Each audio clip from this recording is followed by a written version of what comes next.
La police chinoise prélève des échantillons de sang auprès des villageois, mais refuse de leur en donner la raison. Ce n'est pas la première fois que cela se produit. La région chinoise du Xinjiang est à nouveau sous les projecteurs. Un projet de loi de la Chambre des représentants des États-Unis a reçu un soutien quasi unanime. La loi sur la prévention du travail forcé vise à empêcher l'importation aux États-Unis de marchandises fabriquées par le travail forcé. Facebook supprime un réseau de 155 faux comptes utilisés par la Chine.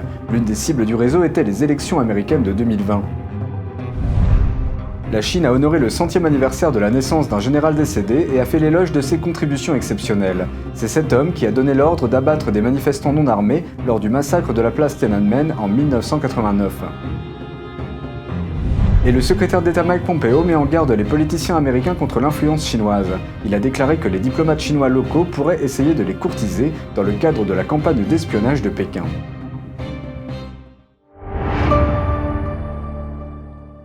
Bienvenue dans Regard sur la Chine, je suis Vladiane Huitens. En Chine, des villageois auraient été contraints de donner des échantillons de sang aux autorités. Mais personne ne semble disposé à leur dire pourquoi. Et ce n'est pas la première fois que cette pratique inhabituelle est signalée. La province de Hunan, dans le sud de la Chine. C'est ici que les habitants déclarent que des policiers ont collecté des échantillons de sang sur les résidents locaux. On pense qu'ils agissent sur ordre du régime chinois. Jusqu'à présent, les officiers n'ont fourni aucune explication. De plus, les policiers n'auraient pris aucune mesure au préalable pour empêcher la propagation du virus du PCC ou Parti communiste chinois. Un villageois, Li Yuan, nous a dit que la police n'avait présenté aucun document lorsqu'elle est venue prélever des échantillons. Pour protéger son identité, nous lui avons donné un pseudonyme. He didn't have any relevant documents. If a certain department wants to collect blood, it must have relevant documents and must show them to everyone to make it clear. It doesn't work if they just do it at will this way. Li a déclaré que la personne qui a prélevé son sang a refusé de lui dire pourquoi les échantillons étaient prélevés. He said that the police station asked him to collect blood. He told me not to ask too many questions as if it's very confidential. Li a expliqué que beaucoup de gens du village ne voulaient pas donner d'échantillons, mais comme les policiers sont venus en uniforme, ils se sont sentis obligés de se soumettre. Li a ajouté qu'il ressentait la même chose. Il a également précisé qu'aucun personnel médical n'était présent lors de la collecte des échantillons sanguins. Many people have had their blood collected. I called them to ask about it. Now they're panicking. It's because of the virus transmission risk. Everyone was afraid and didn't know what was going on. What if it's contagious? Ensuite, Li a demandé à son chef de village et au chef du poste de police à quoi servaient les échantillons, mais ils lui ont dit qu'ils ne savaient pas non plus. Les habitants du village disent que la police prélève principalement des échantillons sur des hommes adultes. Ce n'est pas le premier cas de prélèvement sanguin de grande envergure en Chine. Le groupe ethnique ouïghour de la région du Xinjiang y avait été soumis, ainsi que les chrétiens et les pratiquants de Falun Gong, une discipline de méditation spirituelle qui a été brutalement persécutée par le régime pendant plus de 20 ans. D'autres Chinois ont également subi des prélèvements sanguins, y compris ceux qui sont considérés comme des ennemis du régime, comme les militants des droits de l'homme et les dissidents. Au début des années 2000, le ministère chinois de la Sécurité publique a commencé à mettre en place une base de données ADN à l'échelle nationale. Selon Human Rights Watch, les pratiques de collecte d'ADN en Chine ne sont peut-être pas spécifiquement liées aux enquêtes criminelles. Les agents de la sécurité publique recueillent un grand nombre de données biologiques auprès de citoyens ordinaires. Ceci parce que la collecte d'informations dites de base est considérée comme l'un des objectifs du régime. Mais selon la loi chinoise, en principe, la collecte d'échantillons d'ADN par les agences de sécurité publique doit être limitée à des affaires criminelles spécifiques. Nous passons maintenant à une cérémonie qui se tient à Pékin, mais que tout le monde ne considère pas comme une fête. Au début de ce mois, le parti a honoré le 100e anniversaire d'un général militaire réputé nommé Yang Baibing. Ce même général avait ordonné le massacre des manifestants non armés sur la place Tiananmen en 1989.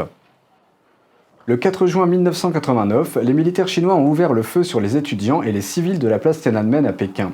Les gens qui s'y trouvaient protestaient contre le régime communiste. On estime que 10 000 personnes ont perdu la vie. Yang est mort en 2013 et une cérémonie a eu lieu le 9 septembre pour célébrer les 100 ans passés depuis sa naissance. Un membre de la commission permanente du bureau politique du Parti communiste chinois, la plus importante commission législative du régime, était présent. Les médias d'État chinois ont rapporté que l'événement avait été organisé pour célébrer ce qu'ils ont nommé la vie glorieuse et les contributions exceptionnelles de Yang au parti. Joshua Wong, un militant pro-démocratie de Hong Kong, est engagé dans une bataille difficile. Mais il dit qu'il n'abandonnera pas. Après le rejet de sa contestation par un tribunal de Hong Kong, Wong a été disqualifié des élections de circonscription l'année dernière. Monsieur Wong a exprimé sa déception face aux résultats, soulignant que le contrôle de Pékin se renforce. Malgré les résultats, Wong lance un appel de ralliement à ses partisans. We will still continue to fight in such uphill battle. Even nowadays, the judicial system is under hardline control from Beijing. Wong est devenu une figure internationale après avoir dirigé des manifestations en 2012 et 2014. Et la liberté de la presse continue de se réduire à Hong Kong. La police a annoncé qu'elle ne reconnaîtrait plus que les médias étrangers enregistrés par le gouvernement et, je cite, de notoriété internationale. Il s'agit d'une mesure de répression à l'encontre des médias et des journalistes locaux de Hong Kong. La police dit qu'il s'agit d'une mesure nécessaire contre les prétendus faux reporters qui évoquent les manifestations pro-démocratie depuis l'année dernière. Pendant ce temps, 8 syndicats des médias de Hong Kong ont critiqué cette mesure dans une déclaration, affirmant qu'elle entravera sérieusement la liberté de la presse à Hong Kong en conduisant la ville vers un régime autoritaire. Ils ont ajouté que cette mesure permettait aux autorités de décider qui seront les journalistes, ce qui change fondamentalement le système actuel. Ils ont demandé que cette mesure soit abandonnée et que dans le cas contraire, ils répondront par, je cite, des mesures appropriées. Ils ont également ajouté que les reporters indépendants et les médias qui ne sont pas sous le contrôle du gouvernement ont pu pendant des années faire des reportages véridiques au service du grand public. La région chinoise du Xinjiang est à nouveau sous les projecteurs. Un projet de loi de la Chambre des représentants des États-Unis a reçu un soutien quasi unanime. La loi sur la prévention du travail forcé vise à empêcher l'importation aux États-Unis de marchandises fabriquées par le travail forcé. La Chambre des représentants a adopté la loi sur la prévention du travail forcé des Ouïghours par un vote final de 406 voix contre 3. Le projet de loi vise à garantir que les marchandises importées aux États-Unis en provenance de la région chinoise du Xinjiang ne sont pas fabriquées par un travail forcé. Les républicains et les démocrates ont soutenu ce projet de loi. Ils ont critiqué le bilan de la Chine en matière de droits de l'homme. Being subjugated right now by the Chinese government. Despite international condemnation, atrocities continue in Xinjiang, and China shows no signs of changing course. Il a mentionné une déclaration publiée par le Parti communiste chinois qui défendait les camps du Xinjiang, les qualifiant de centres de formation professionnelle. Le représentant républicain Michael McCall a parlé de l'hostilité de Pékin envers les groupes ethniques.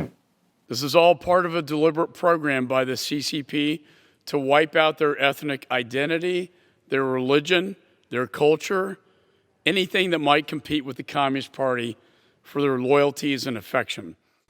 Ce projet de loi s'appuie sur la loi de la politique des droits de l'homme pour les Ouïghours adoptée par la Chambre en mai et qui vise à lutter contre les pratiques abusives dans la région du Xinjiang. Des entreprises technologiques européennes vendent des technologies de surveillance numérique aux agences de sécurité chinoises impliquées dans de graves violations des droits de l'homme. Une enquête d'Amnesty International révèle que 3 sociétés basées en France, en Suède et aux Pays-Bas ont vendu des systèmes de surveillance numérique tels que des technologies de reconnaissance faciale et des caméras réseau à des acteurs clés du dispositif chinois de surveillance de masse. Dans certains cas, l'exportation était directement destinée à être utilisée dans les programmes de surveillance de masse de la Chine. Amnesty International appelle l'Union européenne à renforcer son système de réglementation des exportations. Un porte-parole déclare « L'industrie européenne de la surveillance biométrique est hors de contrôle. Une industrie de plusieurs milliards d'euros qui prospère en vendant ses produits aux auteurs de violations des droits de l'homme. Le système actuel de réglementation des exportations de l'Union européenne est en dysfonctionnement et doit être rectifié rapidement. » Le président français Emmanuel Macron a déclaré que son gouvernement avait demandé une mission internationale des Nations Unies dans la région du Xinjiang en Chine. Macron a fait cette annonce dans un discours préenregistré à l'Assemblée générale de l'ONU. Selon le département d'État américain, jusqu'à 2 millions de Ouïghours et d'autres minorités musulmanes auraient été placés dans des centres de détention de masse dans la région. Les détenus auraient été soumis à un endoctrinement et à des abus. Une entreprise spatiale publique suédoise déclare qu'elle ne renouvellera plus ses contrats avec la Chine et n'acceptera plus de nouveaux marchés chinois. La société spatiale suédoise fournit des stations au sol qui aident à faire voler les engins spatiaux chinois et à transmettre des données. Ces contrats avec Pékin permettaient au régime chinois d'accéder à ses antennes en Suède, au Chili et en Australie depuis 2011. Mais dans un contexte géopolitique en pleine mutation, la société spatiale suédoise est en train de changer. Selon l'agence suédoise de recherche sur la défense, la Chine pourrait faire un usage militaire de son accès aux antennes d'une station terrestre suédoise. Un professeur de droit et des politiques relatives à l'espace a déclaré que la Chine veut se libérer de sa dépendance à l'égard du système de navigation GPS américain, ajoutant que cela fait partie du plan plus large de la Chine pour étendre son influence dans le monde. Facebook a déclaré mardi qu'il avait supprimé plus de 150 faux comptes gérés par la Chine.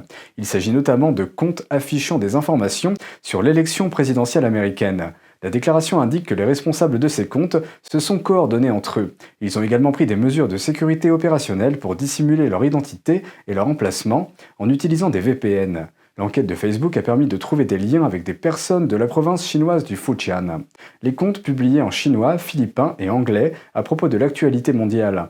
Ils étaient principalement axés sur les Philippines et l'Asie du Sud-Est, ainsi que sur les États-Unis et leurs prochaines élections en novembre. Ils couvraient également les intérêts de Pékin dans la mer de Chine méridionale et à Hong Kong, entre autres sujets. Le responsable de la politique de sécurité de Facebook a déclaré que les comptes enfreignaient la politique de Facebook contre l'ingérence des gouvernements étrangers. Passons maintenant à Pékin. Dans moins de 2 ans, la Chine est vouée à organiser les Jeux Olympiques d'hiver dans sa capitale. Selon les médias publics chinois, 8 nouveaux sites sont en construction et devraient être terminés à la fin de l'année. Au total, plus de 20 sites devraient être utilisés pour l'événement sportif. Des politiciens du monde entier ont exprimé leurs inquiétudes quant au bilan de la Chine en matière de droits de l'homme. Le législateur britannique Sir Lane Duncan Smith a exhorté le Comité international olympique à reconsidérer la participation de Pékin en tant qu'hôte des Jeux d'hiver 2022. Il est l'un des coprésidents de l'Alliance parlementaire internationale sur la Chine, qui regroupe environ 200 législateurs d'une vingtaine de pays, dont les États-Unis, le Royaume-Uni, le Canada, l'Australie, le Japon, l'Allemagne et d'autres.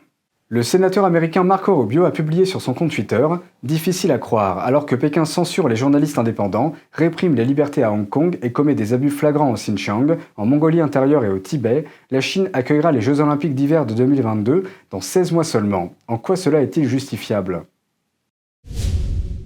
Dans certains pays, les cas de Covid-19 sont à nouveau en augmentation. Dans ce contexte, une attention particulière est accordée à la qualité des équipements de protection. Et les masques médicaux chinois se révèlent une fois de plus non conformes aux normes. Selon l'un des plus grands groupes liés à la sécurité des patients aux États-Unis, le CRI, la plupart des masques KN95 que l'organisme a testés ne répondent pas aux normes US en matière de filtration. Cela expose le personnel médical à un risque plus élevé d'être infecté par le virus du Parti communiste chinois. Les hôpitaux américains ont acheté des centaines de milliers de masques KN95 à la Chine depuis l'épidémie afin de faire face à la pénurie de masques N95 fabriqués aux États-Unis. Les masques KN95 sont l'équivalent chinois des masques N95 aux États-Unis. Comme leur nom l'indique, ils sont censés filtrer au moins 95% des particules en suspension dans l'air, mais les chercheurs de l'ECRI ont constaté que 60 à 70% des masques KN95 importés ne répondent pas à cette exigence. Le secrétaire d'État américain Mike Pompeo met en garde les politiciens américains contre l'influence potentielle de la Chine sur la politique américaine. Lors d'un discours dans le Wisconsin, il a déclaré que Pékin considère les gouvernements locaux comme des maillons faibles et des occasions d'influencer l'opinion publique. Il a affirmé que les responsables américains doivent être prêts à y faire face. Dans un discours prononcé devant les législateurs du Wisconsin, au Capitole, le secrétaire d'État américain Mike Pompeo a mis en garde contre l'influence de la Chine sur le gouvernement et la politique américaine, en particulier au niveau des États et au niveau local. Il a déclaré que le leader communiste chinois Xi Jinping est conscient du fait que le gouvernement fédéral américain fait reculer le Parti communiste chinois. C'est pourquoi Pékin s'efforce encore plus de cibler les responsables américains locaux pour contourner la souveraineté américaine. He thinks local leaders may well be the weak link. Le secrétaire d'État souligne que le système de retraite du Wisconsin investit dans China Mobile et China Telecom. Ces deux sociétés sont des entreprises d'État et font partie intégrante du système de surveillance du régime chinois. Do you want your teachers, your firefighters, your policemen invested in those kinds of activities? Pompeo a accepté l'invitation du président du Sénat républicain Roger Roth, qui avait reçu précédemment un courriel des responsables du consulat chinois local, lui demandant de féliciter la Chine pour ses mesures de lutte contre le virus. Le sénateur a répondu par un seul mot, baliverne. Pompeo a également cité un autre exemple dans lequel le Parti communiste chinois exerce une influence sur les politiciens locaux et s'efforce de faire taire leur soutien aux groupes qui sont persécutés en Chine et qui se sont réfugiés aux États-Unis. In 2017, a California state senator proposed a bill merely expressing support for the Falun Gong practitioners in America and in China. It was hortatory. It was a rhetorical resolution. These people that he was speaking to have suffered as tremendously under the Chinese Communist Party's crackdowns on religious freedom as any others. Unfortunately, the California State Senate bowed to the CCP pressure and shelved the proposed bill. Il a déclaré que le département d'État était en train d'examiner les activités de deux organisations du département de travail du Front uni chinois opérant aux États-Unis. L'Association d'amitié américano-chinoise et le Conseil chinois pour la promotion de la réunification pacifique. Selon M. Pompeo, ces groupes tentent d'influencer les écoles, les groupes d'affaires et les politiciens américains. Il a appelé les politiciens des différents partis à travailler ensemble et à contrer l'influence du Parti communiste chinois. Telling the truth about China isn't remotely partisan. It's principled. Democrat, Republican, Independent. You have a friend in the Trump administration to help you push back against the CCP's exploitation of our open society. Let's do this together for the American people and the future of the greatest democracy in history. La Chine et l'Inde ont convenu de ne plus envoyer de troupes à leurs frontières contestées au Ladakh. Ils se sont également engagés à éviter toute action susceptible de compliquer la situation déjà tendue dans cette région. Les deux nations ont publié un communiqué de presse commun mardi. Il a déclaré que les deux parties sont d'accord pour, je cite, « éviter les malentendus et les erreurs de jugement et s'abstenir de changer unilatéralement la situation sur le terrain ». Certains habitants du Ladakh ont exprimé leur soulagement face à cette évolution.